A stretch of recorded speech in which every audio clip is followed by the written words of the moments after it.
Today we are going to study the continuation of the chapter Determination of Income and Employment. So it is your third video on this. So next we are going to study meaning of excess demand, inflationary gap. So we just see the given figure in page number 284. So here you can see the inflationary gap. So how it is occurring? So the definition for the situation is when actual level of aggregate demand is more than required or planned level of aggregate demand to maintain full employment, this gap is known as excess demand or inflationary gap. So you can see just a shift in aggregate demand D0 to D1. So here just it is explained with a dotted line. So previous class I had just explained it in the same figure itself. But if it can be mentioned with this diagram also, when you can just point out the inflationary gap. So how you can find it? So in the diagram, point E, last class we have studied, it is AD equal to AS. So here there is full employment in the economy. Next, if AD, aggregate demand, rises to AD1, then there is an excess demand in the economy. So here aggregate demand is greater than aggregate supply. So you can see there is a difference between AD1 and AD0. AD1 and AD0. There is excess demand in this situation. So an inflationary gap occurs. So you can see the inflationary gap in the triangle form. Yes, this is the gap. So it is actual AD minus required AD. So what is the actual AD? Actual AD is AD0 and the required AD is AD0 and actual AD is AD1. So AD0 is the planned one, but the actual one is AD1. Okay. So point E is a point of equilibrium corresponding to full employment of resources. Point E1 is also a point of equilibrium but corresponding to overall full employment of resources. So at E1 also we can say there is full employment over full employment of resources. So AD0 is the desired aggregate demand curve corresponding to full employment. Desired means planned level of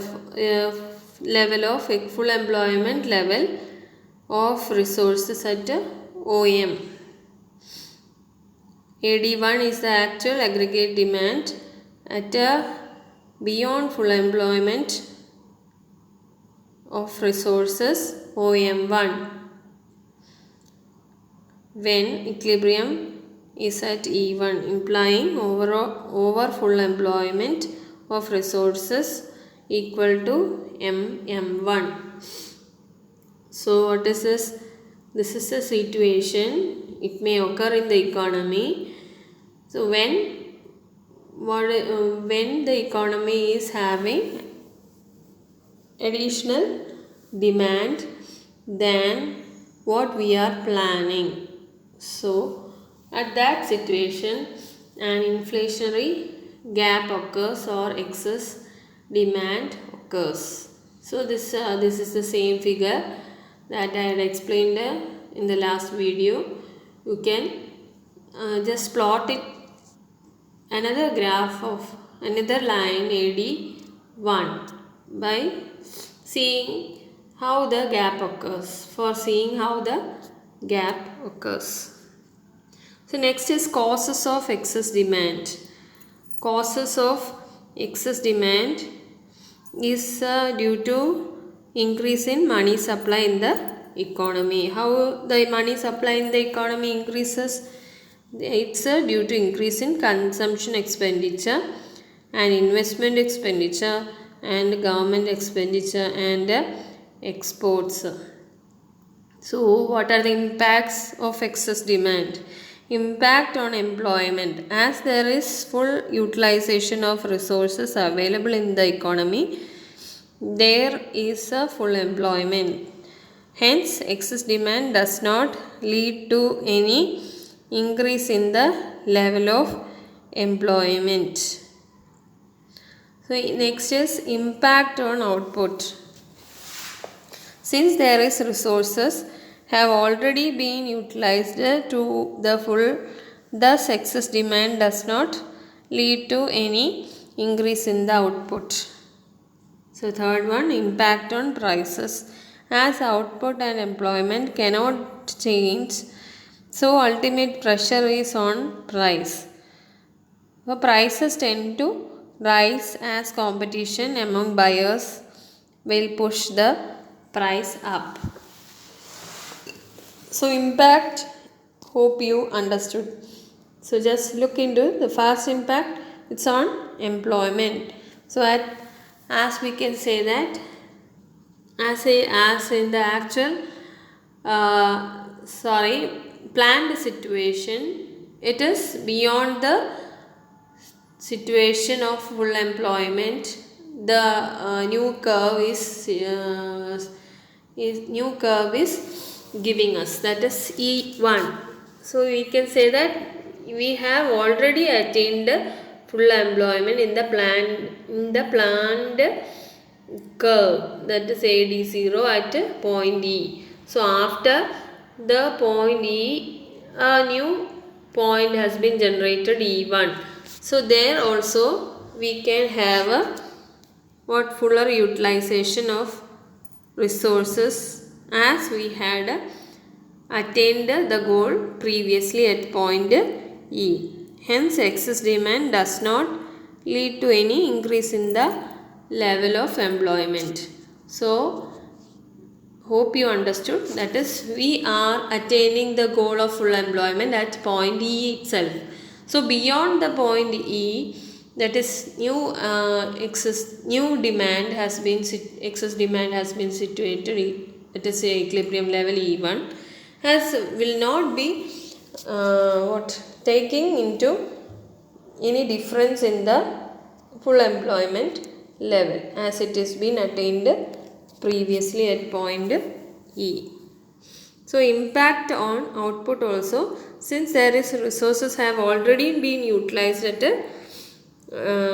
point E, there is no change as when we had planned, when it is attained before E1, that point E, new point E1 may not cause any such difference in attainment of output. So as it is above the desired level. Okay. The AD1 curve is above the planned aggregate demand. So there will be no such difference or changes in the excess demand situation, or any impact may not affect us.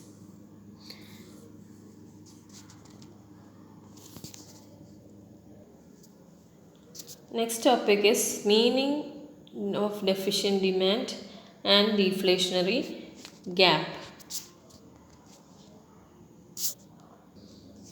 So this figure you can see at page number 285.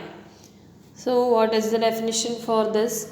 When actual AD is less than required or planned AD to maintain full employment, this situation occurs. So what is deflationary gap? Deflationary gap refers to the situation of deficient demand. It is the shortfall in aggregate demand from the level of required to maintain full employment equilibrium in the economy. So it's the same figure that I had explained during last video. Just an additional curve has been drawn, is to be noted here. So here AD0 is the planned aggregate demand curve and a shift of downwards. AD2 is the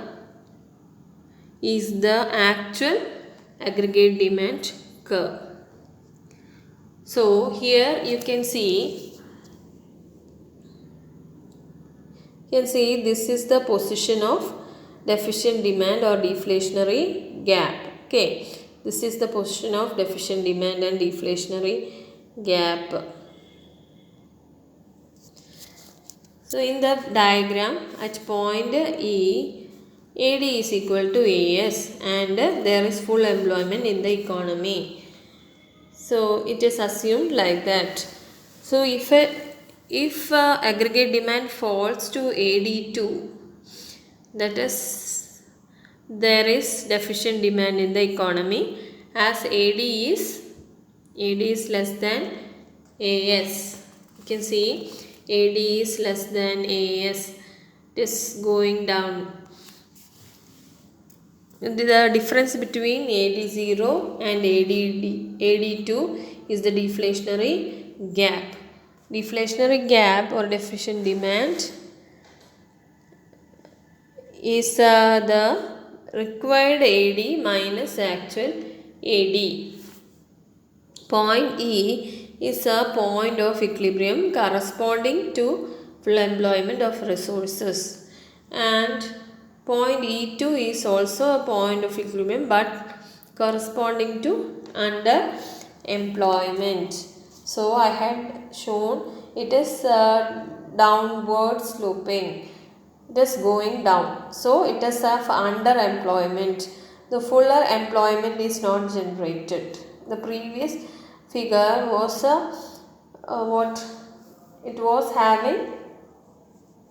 The point was beyond the level of equilibrium. So we can say that already we had assumed a point where the employment has been generated fully. We had assumed that from that point the employment will be full. So full employment level will be there at point E. Previous figure we had studied. But here so in that figure you can see it is beyond the point E. So we can say that the full employment may be attained at the actual level. So here we can't say because it is beyond the actual desired level. Actual level is beyond the desired level, point E. So it is beyond point E. Which point? E2. E2 is beyond the point of actual full employment level. So it is the situation of underemployment of resources. So resources are not fully utilized. So in the diagram, AD0 is the desired aggregate demand corresponding to full employment of OM. AD2 is actual aggregate demand curve corresponding to underemployment of resources OM2. AD2 indicates deficient demand level in the economy when equilibrium is at point E2, implying underemployment of resources equal to M2 M2. Okay, so it is shifting backward. So what are the causes of deficient demand? So it may be decrease in the money supply in the economy. So as a result, decrease in consumption expenditure, decrease in investment expenditure, decrease in government expenditure, and decrease in imports may be leading to the decrease in money supply. So what are the impacts of deficient demand? Impact of on employment. As the level of investment falls in an economy, the level of employment also decreases, thereby causing unemployment in the economy. So it's a situation of unemployment. So next, impact on output. Due to fall in investment and employment in the economy, the output also tends to fall. Next is impact on prices. As there is excess supply in the economy, thus the prices tend to decrease, leading to deflation, which causes deflationary gap. So hope you understood this video. If you have any doubts, you can clear it by contacting me. We can meet during the next class. It's on Tuesday. Thank you.